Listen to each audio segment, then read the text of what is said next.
Hey everyone, it's Strategy Gaming Dojo here with some really exciting news, and that is the fact that we will be getting a new combat mission game.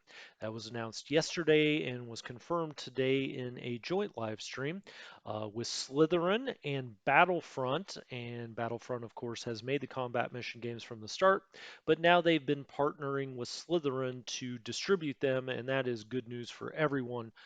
We've always wanted these combat mission games to get more exposure, get more out there in the mainstream, even more than they already are, so we continue to get great content.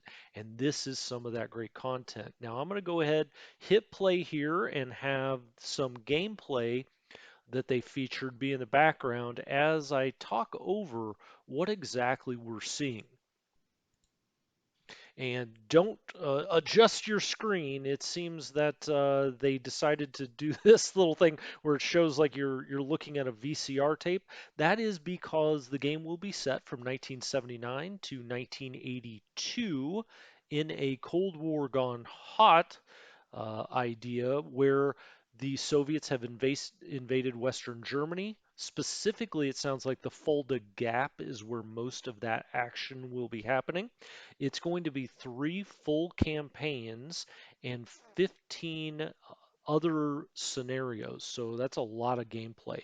And it sounds like you'll be able to play both NATO and the Warsaw Pact. So you'll get to operate some of those Soviet big tanks from the late 70s and early 80s. And now in the Slytherin live stream today, they said that they picked that time because they thought it was kind of the height of the Cold War in some respects, where the two militaries matched up pretty well. And of course, in combat mission and battlefront style, they will have full orders of battle that are very well researched. All of these tanks, all of the units should be very, very historically accurate. They're very good at doing that, going back all the way to Beyond Overlord, which is the first combat mission game I ever played, not to date myself, but I loved that game when it originally came out. Now, one problem that Battlefront always had, and I kind of touched on this earlier, is it was kind of a niche game, a real niche game. They didn't get out there, they're independent publisher, and maybe they didn't get on Steam for a very long time for various reasons and whatnot, but it really seems like they have tied themselves together in a partnership now with Slytherin. That is good news for us as game players because eventually that means more content for us. As these games get out there more, they have more popularity, they're seen by more people, they get on Steam earlier, which allows them to be purchased by a wider variety of people, or at least people who are more aware of it.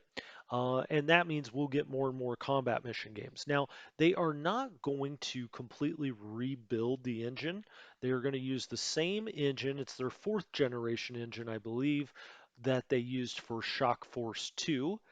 If you haven't played Shock Force 2, I think they're getting these graphics to the point where you can't say the graphics are a problem. Now, earlier iterations of combat mission games, when you go back to the second, maybe even the third generation engine, the graphics were a little behind the times. Now, for the kind of game that this is, and for the kind of players like you and I, that they're marketing this to, the graphics to me are right on point. They're right what you want. Does it look like Call of Duty? No, it does not. But that's not what you're playing. If you want to play Call of Duty, go play Call of Duty. This is a different kind of game. It's meant to be more historically based. It's really meant to be the preeminent tactical simulation of warfare. Now, it's really cool to me to see these quote unquote newer tanks. Now, I say newer, they're from the 1980s. This video says July 15th, 1982. But if you're used to playing those World War II combat mission games, gosh, these look like really new equipment. But you see kind of the guy struggling to get out of the tank there, or from around and behind the tank. I say get out. This isn't an armored troop carrier. They were jumping off the back, I believe.